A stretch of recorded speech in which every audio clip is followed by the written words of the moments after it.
Although it gets really humid in here. Went out, had a good go, about 80 plays in the stadium.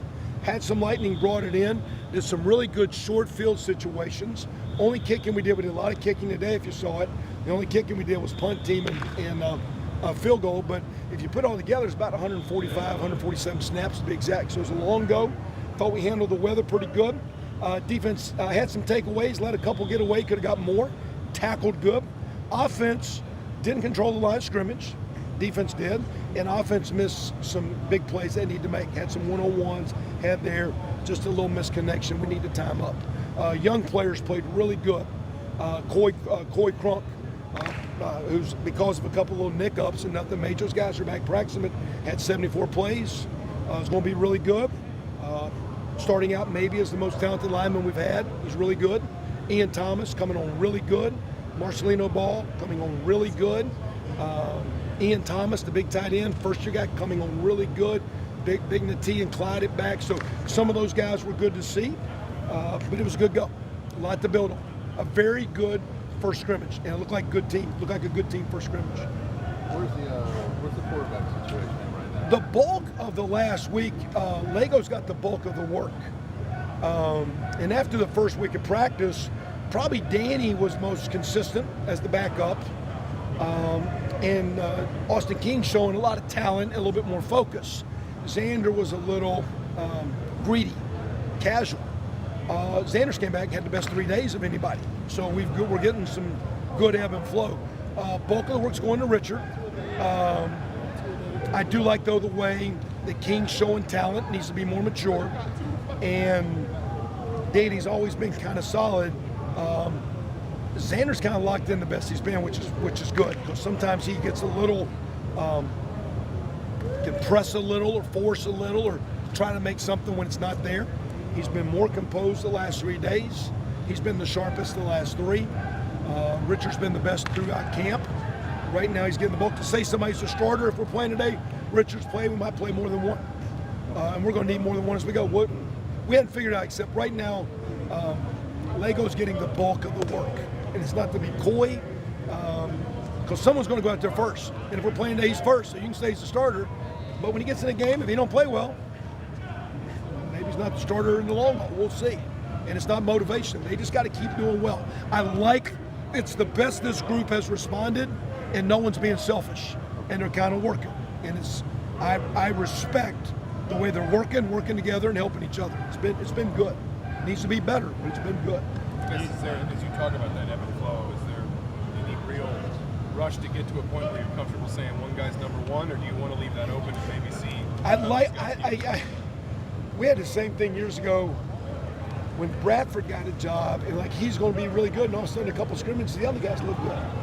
And that's kind of how it is. Like, man, you think one guy's doing good, and all of a sudden you see a guy competing coming on. And so there's no false security. There's no false motivation. They're doing better, and I think we're going to need more than one. We'll have a guy going first, and based on through to date, Richard probably goes first.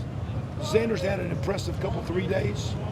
The other 2 guys had the best first week, and what I'm seeing is 4 guys getting better, and maybe that means no one sticking out. I don't know.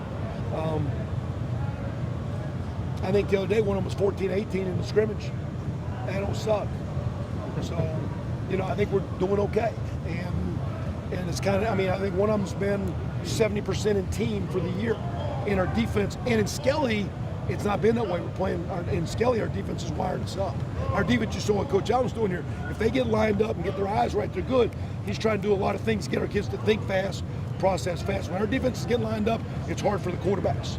When our offense gets in rhythm, our quarterbacks have played good. So again, everybody says if you got multiple guys, you don't have one, whatever. You need more than one. You can skew stats. Offensively the other day, even though some stats look good, the quarterbacks left some big plays on the field. They left some points that if we're playing a game would make some games dogfights or losses. And we got to learn to make more of those plays. So I like them. Don't have a timeline. Play today, Lego goes first today, and we'll see if it keeps moving that way. Like the way the other 3 are fighting, and that's good stuff. That's what I like. Injury-wise, any updates? The only injuries of note, we do have a couple now. A couple of O-line have been nicked, so there's nothing major. But Ja'Shawn Harris got an ACL injury the other day, and it's his other knee. He just run planting. He was doing great, looked awesome, and fought hard to come on. So it'll be an ACL, and it'll probably be the season. Robert McCray has a shoulder that's requiring a little bit of surgery, probably going to cost him the first half of the season.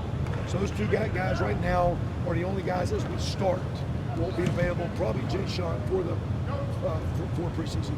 That's unfortunate. We talk about this. And we'll need Isaac James. You saw we had Keontae Enos playing out there in the flank, and Ricky Brookins to pick up and help Mitchell Page. So Ja'Shawn was going to be pretty diamond out there. So great kid. It's unfortunate. Love that kid. That was tough. But he's doing good. You talked about linemen, I guess. You mentioned quite wrong, but it seemed like Brandon Knight maybe mixing it up out there again. We've also seen a lot he's of been Delroy just a little Baker limited. Delroy's done well. Dimitri Camille had a slight injury, cost him a little bit of week of practice.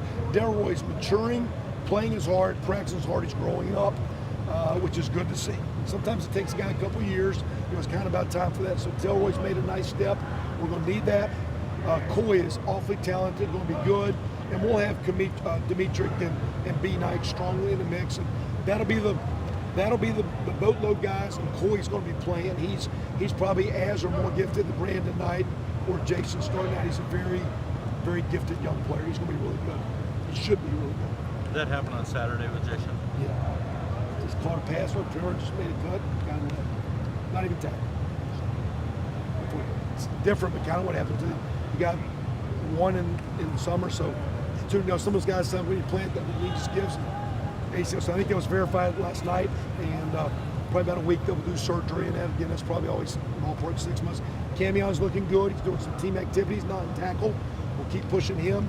Again, he will miss the first couple games, and right now McCray and Ja'Shawn are the only two guys I know that as we go would not be available for we're playing right now. We're projecting those other guys being good to go.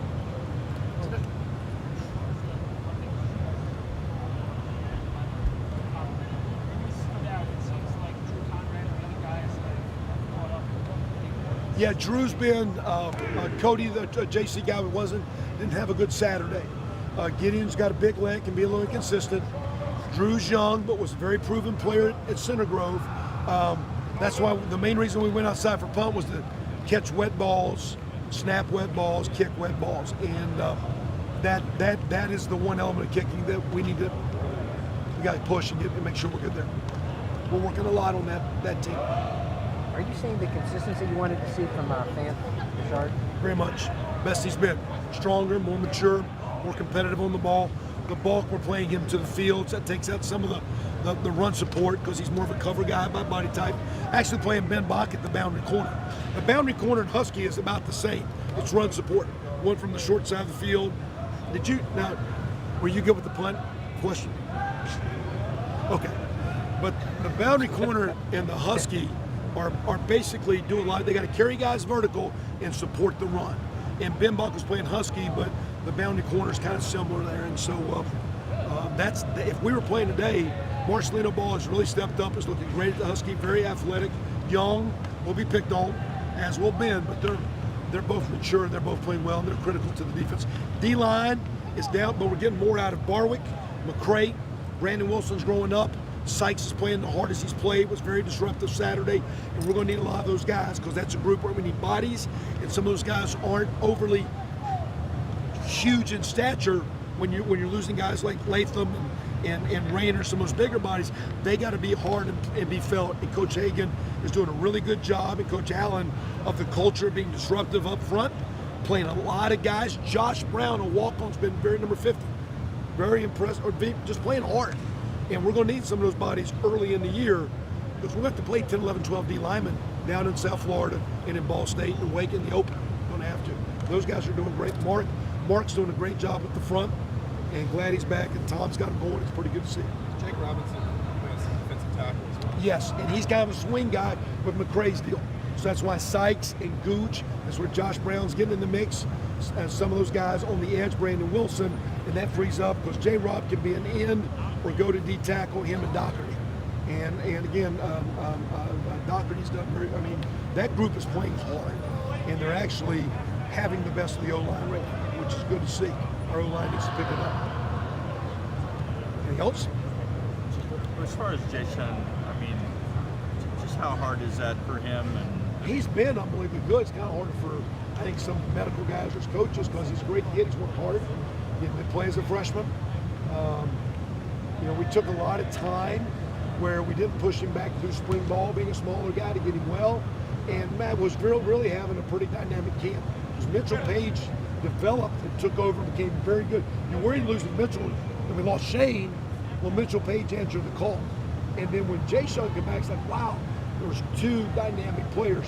It'll be critical for us to see Isaac James and Brookins or some of those guys. Like I said, we're talking about Keontae, because we're going to need somebody beside Mitchell. We're going to need 2 or 3 out there. So it's a big blow to the team. But Jay Sean's a great kid. I mean, his spirits have been high, and I compliment him on that. But once you get surgery, start rehabbing. That's when it gets tough now. And right now, his body language and the verbiage is nice, but it's going to. Is the young guy It's like tough. It's tough. Is a young guy like Cole Guest a possibility in the slot as well? A little bit, but he's a little bit more of a running back. And we're playing those 2 big guys as some big backs with Tyler and Clyde, which is nice. And we kind of got Cole in the mix with Divine and Majette.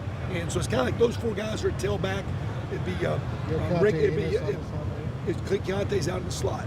In between tackles, we thought Cole was better inside, and Keontae was a little bit better on the perimeter.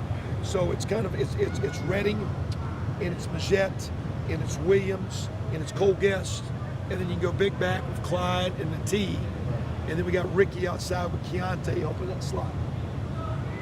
So, but all in all, pretty good guys. Good week. We saw a little bit of Nick Westbrook. It seemed like Mitchell and Ricky up there. I mean, is he pushing Semi, I guess? Well, I wouldn't say push him, but we're going to need him. And we're going to need, Timion's done very, very well. We got Mack is in the mix, the freshman outside, and we got Donovan Hill. So, if we're playing right now, Hill made a bunch of plays outside today with Ricky and Donovan Hill and Timion. On the other side, you got Simi, you got Nick, and you got Mack, the freshman.